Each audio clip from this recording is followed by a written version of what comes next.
अल्हम्दुलिल्लाह वस्सलातु वस्सलाम अला रसूलिल्लाह व अला आलिहि वसहबिहि अजमईन अम्मा बाद औज़ु बिल्लाहि मिनश शैतानिर रजीम बिस्मिल्लाहिर रहमानिर रहीम वकुल जाल हक व ज़ाक़ल बातिल इन्नल बातिल कान ज़हूका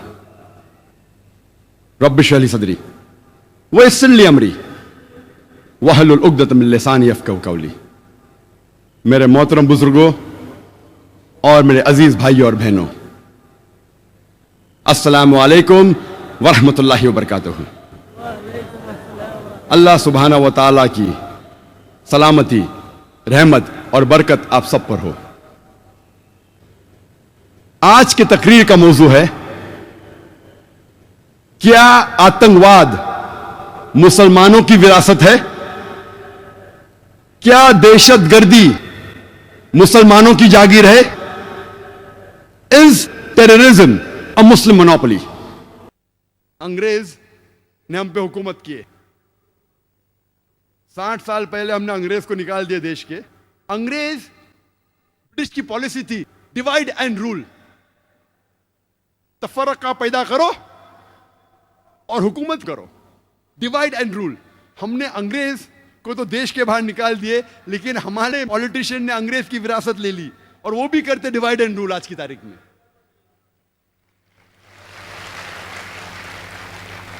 आप हिंदुस्तान की तारीख पढ़ेंगे, आज हिंदुस्तान सबसे अव्वल मुल्क है, सबसे अव्वल देश है जिसमें सबसे ज्यादा कम्युनल राइट्स, सबसे ज्यादा मजहब के नाम पे दंगे फसाद होते हैं।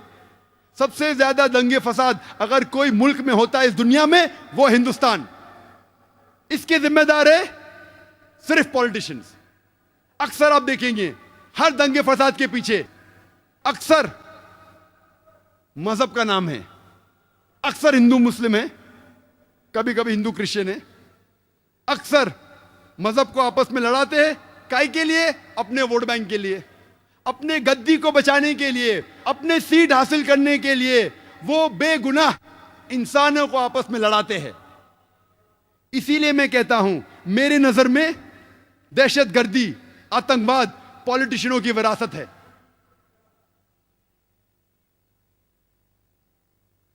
और इंडिया की मिसाल देने लगूं, उतना वक्त नहीं है। चंद अहम मिसाल कहूंगा मैं। पहले नंबर पे कि पॉलिटिशियन की कोई जात नहीं होती, चाहे कोई भी पॉलिटिशियन हो, American politician, UK politician, Indian politician, Hindu politician, Christian politician, Muslim politician. अक्सर पॉलिटिशियन वो लोग रिस्पॉन्सिबल है जितने भी राइट्स होते हैं, अक्सर। इसीलिए एक शख्स ने कहा था कि politician they add fire to the fuel, वो चिंगारी लगाते हैं ईंधन में चिंगारी। मैंने बोला नहीं, पॉलिटिशियन लोग they don't add fire to the fuel, they add fuel to the fire. वो ईंधन डालते हैं आग में।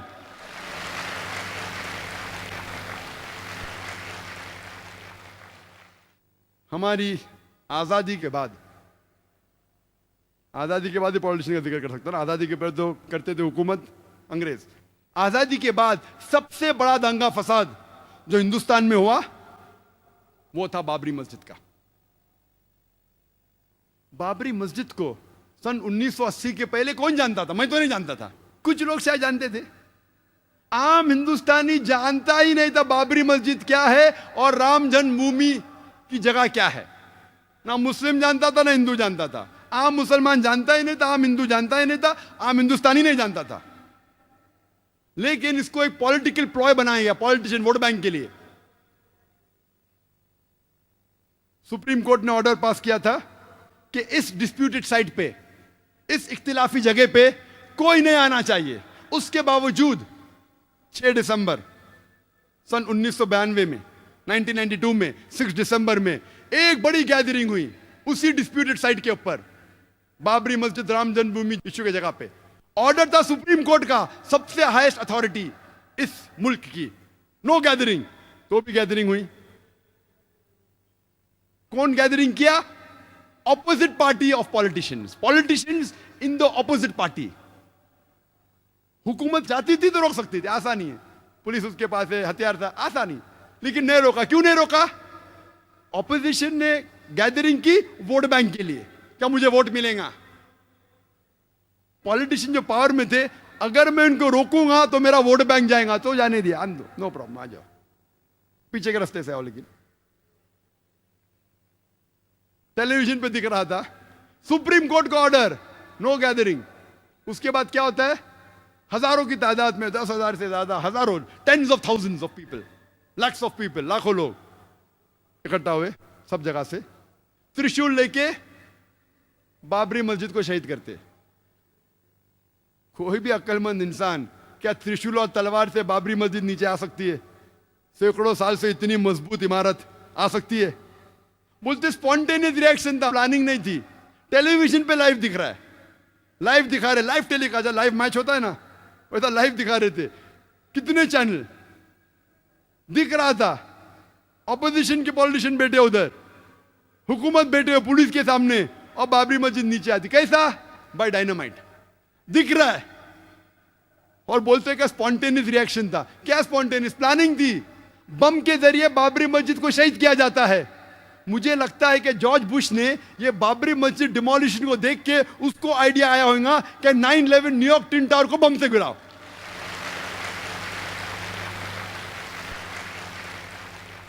नाइन 11 पे मुझे ज्यादा तकरीर नहीं करने का है, वो 9/11 तो इतना बड़ा, कम से कम 10 तकरीर कर सकता हूं मैं 9/11 के ऊपर, जॉर्ज बुश के ऊपर।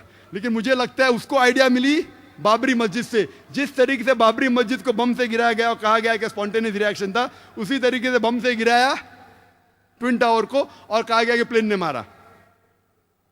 चाहे तो इंशाल्लाह क्वेश्चन आंसर में टाइम रिया तो कहूंगा। क्या होता है? इमीडिएट सारे हिंदुस्तान में दंगे फसाद होते। दंगे फसाद होने के बाद एक्शन का रिएक्शन होता है, हजारों लोग मारे जाते, हजारों लोग का कत्ल होता है सारे हिंदुस्तान में, अक्सर मुसलमान। और खुसूसन बॉम्बे में बाबरी मस्जिद डिमोलिश की कौन जिम्मेदार? कोई भी आम आदमी जिसको थोड़ी भी अकल है वो कहेगा नंबर 1 रिस्पॉन्सिबल, सबसे ज्यादा जिम्मेदार ऑपोजिशन पॉलिटिशियन जिनने गैदरिंग की सुप्रीम कोर्ट के खिलाफ। नंबर 2 जिम्मेदार जो पॉलिटिशियंस पावर में थे, वो रोक सकते थे लेकिन नहीं रोका। क्यों? वोट बैंक जाएगा, उसके वजह दंगे फसाद होते। दंगे फसाद में पुलिस चाहती दंगे फसाद को रोक सकती। आप कोई भी सीनियर पुलिस ऑफिसर से पूछिए, मैं तो बहुत से पुलिस ऑफिसर से बात कर चुका हूं इधर और बाहर भी, कोई भी सीनियर पुलिस ऑफिसर से पूछिए, दंगे फसाद को रोकना तो आसान सी बात है। जैसा शुरू हुआ with in a few hours, चंद घंटों में रोका जा सकता है। अगर कम पुलिस फोर्स है तो रिजर्व फोर्स को बुलाओ। टेररिस्ट अटैक्स को रोकना बहुत मुश्किल है। कुछ रोक सकते, सब नहीं। सब रोकना नामुमकिन है 100%। कुछ को रोक सकते। दंगे फसाद 100% रोकना आसान है अगर पुलिस फोर्स चाहे तो। लेकिन जो पुलिस चाहती भी रोकना नहीं रोक सकती थी। क्यों? क्योंकि उनको पॉलिटिशियन का दबाव था। पुलिस फोर्स तो फाइनली गवर्नमेंट के अंदर आती ना, होम मिनिस्टर के अंडर। वो पुलिस ऑफिसर चाहता भी था बेगुनाह मुसलमान का कत्ल ना हो, फिर भी कुछ नहीं कर सकता। क्यों? उसके सिर के ऊपर पॉलिटिशियन है। दंगे फसाद होते हैं बंबई में, 1500 मुसलमान का कत्ल होता है। मोर देन 90-95% जिनका कत्ल होता है मुसलमान होते हैं। 1800 से ज्यादा घायल होते हैं बॉम्बे राइट्स में। इवन पार्टीशन के वक्त भी बॉम्बे में इतना बड़ा दंगा फसाद है, जिस तरीके से ये दंगे फसाद हुए। और पुलिस चाहती रोक सकती थी, नहीं रोकी। हजारों बेगुनाह लोग की कत्ल हुआ। थोड़ा पहले रिएक्शन था दिसंबर में, उसके बाद जनवरी में, एक हफ्ते बाद जो वापिस था, प्लान था पूरा। It was plan, hand in glove. कौन जिम्मेदार है दंगे फसाद का? वही लोग।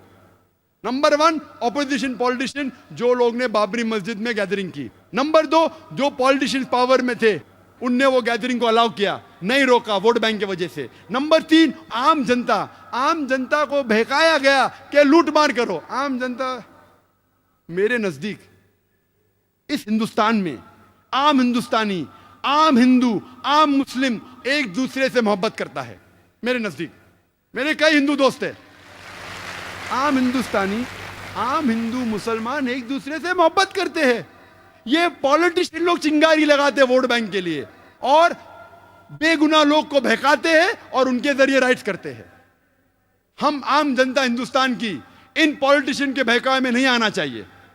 नंबर 3, रिस्पॉन्सिबल आम जनता जो बेवकूफ बन जाती है। नंबर 4, पुलिस जो रोक सकती थी नहीं रोकी। जो लोग रोकना चाहते थे भी नहीं रोक सकते। क्यों? उनका ट्रांसफर हो जाएगा। जब इतने मुसलमान मरे तो गवर्नमेंट सोचने लगी अभी वोट बैंक मुस्लिम की जाएंगी, बड़ी छोटी है, तो क्या की, 1 जज कमीशन, श्री कृष्ण कमीशन को अपॉइंट किया। भाई डरो मत, जो भी जिम्मेदार है वो गिरफ्तार होंगे। और कायम करते 1 जज कमीशन श्री बी.एन. कृष्ण को, श्री बी.एन. श्री कृष्ण को श्री कृष्णा कमीशन। और मुझे कहना पड़ेगा बिलाशुबा कि जस्टिस श्री कृष्णा वो एक डिवाउट हिंदू है, हिंदू धर्म का पालन करते हैं, लेकिन साथ साथ वो एक जस्ट और अपराइट इंसान है। साथ साथ वो एक ईमानदार और अदल के इंसान है, नागरिक है। हमें गर्व है उसके ऊपर। जस्टिस श्री कृष्णा अकेला 1 मैन कमीशन, वो क्या करता है? वो तहकीक करने लगता है कि जिम्मेदार कौन है। रिपोर्ट बनाते 2 वॉल्यूम में। पहले वॉल्यूम में कहां कहां हमले हुए, क्यों हुए, क्या। दूसरे वॉल्यूम में कौन कौन जिम्मेदार थे। श्री कृष्णा कहते हैं, जस्टिस श्री कृष्ण, मैं नहीं कह रहा हूं, जस्टिस श्री कृष्णा कहते हैं कि ये राइट्स के जिम्मेदार, it was pre planned by the opposition politicians of Maharashtra. अपने रिपोर्ट में लिखते हैं नंबर 1 रिस्पॉन्सिबल शिवसेना बाल ठाकरे। मैं नहीं कह रहा हूं, श्री कृष्णा के, justice Shri Krishna. Number 2, the politicians in power, they could have stopped it. जो पॉलिटिशियंस पावर में थे वो रोक सकते थे, लेकिन नहीं रोका। नाम लिख के कहता है, माशाल्लाह, गट्स है उसके पास, हिम्मत है उसके पास, जस्टिस श्री कृष्णा। मैं उसको कांग्रेचुलेट करता हूं, अकेला मैन। मैंने कोशिश किया कि आज उनको स्टेज के ऊपर चीफ गेस्ट जैसा बनाऊं, लेकिन मैंने दावत बहुत लेट दी। और कोई जस्टिस को भी कोशिश की, लेकिन लेट मुझे ध्यान आया कि एक को चीफ गेस्ट बना सकते थे। कई प्रोग्राम में काफी जस्टिस आ चुके हैं। वो लिखता है कि रूलिंग पार्टी शरद पवार भी रिस्पॉन्सिबल है। मैं नहीं कहता हूं, justice Shri Krishna. Defence minister और चीफ मिनिस्टर सुधाकर राव, वो भी रिस्पॉन्सिबल, नाम लेके लिख रहा है। मानना पड़ेगा उस शख्स को, दाद देता हूं मैं उसकी। अल्हम्दुलिल्लाह सुम्मा अल्हम्दुलिल्लाह, अल्लाह उसकी हिफाजत करे। गट से उसमें वो लिखता है ऑपोजिशन पार्टी पहली रिस्पॉन्सिबल, लोकल महाराष्ट्र गवर्नमेंट की, रूलिंग पार्टी नेक्स्ट रिस्पॉन्सिबल, उसके बाद police force which was hand in glove responsible. नाम ले रहा है पुलिस ऑफिसर का, नाम लेके 26 पुलिस स्टेशन जो बॉम्बे के ज्यूरिडिक्शन में, वो जाके साल भर नोट करते रहा, अकेला शख्स नाम लेके। कमिश्नर, जॉइंट कमिश्नर, नाम भी लिया, त्यागी दैट टाइम जॉइंट कमिश्नर क्या था उस टाइम, नाम लेके पुलिस ऑफिसर के, रिस्पॉन्सिबल रिस्पॉन्सिबल। कहता है शुरुआत हुई बाबरी मस्जिद से, एल के अडवाणी का नाम भी अंदर है, एल के अडवाणी, बाबरी मस्जिद, नाम लेते हुए। मैं तहकीक किया, लेकिन फिर पता चला ये शख्स जस्टिस बी.एन. श्री कृष्णा, हिम्मत है उसमें, नाम लेते हुए। तो हम जानते हैं ये वजह कि इसके जिम्मेदार नंबर 1 है पॉलिटिशियंस। इसीलिए हम मुसलमान को इंडियन जुडिशरी सिस्टम पे गर्व है, हमें फख्र है इंडियन जुडिशरी सिस्टम पे। हो सकता है कि पॉलिटिशियन हमें छोड़ देंगे, एक आम जो हिंदुस्तानी है, खुसूसन हम मुस्लिम, हम मुसलमान, चाहे पॉलिटिशियन हमें धोखा देंगे, चाहे कई बार पुलिस धोखा देंगी, लेकिन इंडियन जुडिशरी सिस्टम पे हमें गर्व है। और हम दुआ करते हैं अल्लाह से, क्या ये जुडिशरी सिस्टम को पॉलिटिशियन की भनक ना लगे, वरना खुदा इस देश को बचा सकता है। बॉम्बे राइट्स के बाद, जो दिसंबर 92 में हुआ था और जनवरी 93 में, 2 महीने बाद 12 मार्च 1993 में होता है बॉम्बे में सीरियल बॉम्ब ब्लास्ट। 13 बॉम्ब फूटते हैं, 13 बॉम्ब धमाके होते हैं बॉम्बे में, जिसमें 250 से ज्यादा इंसानों का कत्ल होता है और हजारों लोग इसमें घायल होते हैं। उस टाइम कहना था, हो सकता है कि बॉम्ब ब्लास्ट मुसलमानों ने किया था। 2 साल पहले जब तकरीर की थी, उसके चंद दिन बाद ये वर्डिक्ट आने वाला था। ये जो केस चल रहा था बॉम्बे बॉम्ब ब्लास्ट 93 का, जब तकरीर की थी उस टाइम केस का जजमेंट नहीं आया था। जस्टिस श्री कृष्णा कहते हैं कि ये bomb blast was a reaction, और ये बॉम्ब ब्लास्ट के पहले और राइट्स के बाद जनवरी फरवरी 1993 में माहौल बम्बई में मुसलमान के लिए बहुत गंभीर था। जब आम मुस्लिम सड़कों पे चलते थे, जब वो ट्रेन में ट्रैवल करते थे, सफर करते थे, बस में जाते थे, लोग उन्हें घूरते थे, उनको ताने मारते थे। मुसलमान का सड़कों पे निकलना मुश्किल हो गया। बॉम्ब ब्लास्ट होने के बाद हालत बदल गई। हर मुसलमान जानता है कि बेगुनाह इंसान की जान लेना गलत है। इस्लाम नहीं सिखाता है कि आप बेगुनाह लोग को कत्ल करो। अक्सर मुसलमान जानने के बाद कि ये बॉम्ब ब्लास्ट जो हुआ बंबई में 1993 मार्च में गलत था, गैर इस्लामी था, फिर भी अक्सर मुसलमान खुश हुए। कम से कम हम सिर उठा के चल तो सकते हैं। जस्टिस श्री कृष्णा कहते it was a reaction of the Muslims. और इसके केस के बारे में बाद में हम जिक्र करेंगे, लेकिन यह कहना जरूरी है कि आप कोई बेगुनाह गैर मुस्लिम का कत्ल नहीं कर सकते, क्योंकि कोई और गैर मुस्लिम ने आपको तकलीफ दिया और आप कोई और गैर मुस्लिम को तकलीफ देंगे, यह बिल्कुल अन इस्लामिक है। ये जो 250 लोग मरे बंबई में बॉम्ब ब्लास्ट के जरिए, उसका जिम्मेदार कौन लोग? वही लोग जो बाबरी मस्जिद के अंदर ऑपोजिशन पार्टी ने जो गैदरिंग की, नंबर 1। नंबर 2, क्यों ऑपोजिशन ने की? वोट बैंक के लिए। नंबर 2, पॉलिटिशियन जो पावर में थे जानबूझ के नहीं रोका, नहीं तो सीट चले जाएंगी, वो रिस्पॉन्सिबल है। नंबर 3, आम जनता जो पॉलिटिशियन के बहकावे में आ गई। नंबर 4, जो पुलिस रोक सकती थी नहीं रोकी। नंबर 5, जो लोग ने राइट्स किए दिसंबर 92 और जनवरी 93 में, वो लोग रिस्पॉन्सिबल थे। महाराष्ट्र के पॉलिटिशियन, रूलिंग एंड ऑपोजिशन, वही लोग, सदर सबके पॉलिटिशियंस। आप आमतौर पे कोई भी दंगे फसाद के बैकग्राउंड में जाओ, डायरेक्टली एंड इनडायरेक्टली, जो भी टेररिस्ट अटैक्स है, directly and indirectly, almost all, अक्सर सभी के पीछे पॉलिटिशियंस का हाथ है। वाखिर दावाना अल्हम्दुलिल्लाह रब्बिल आलमीन।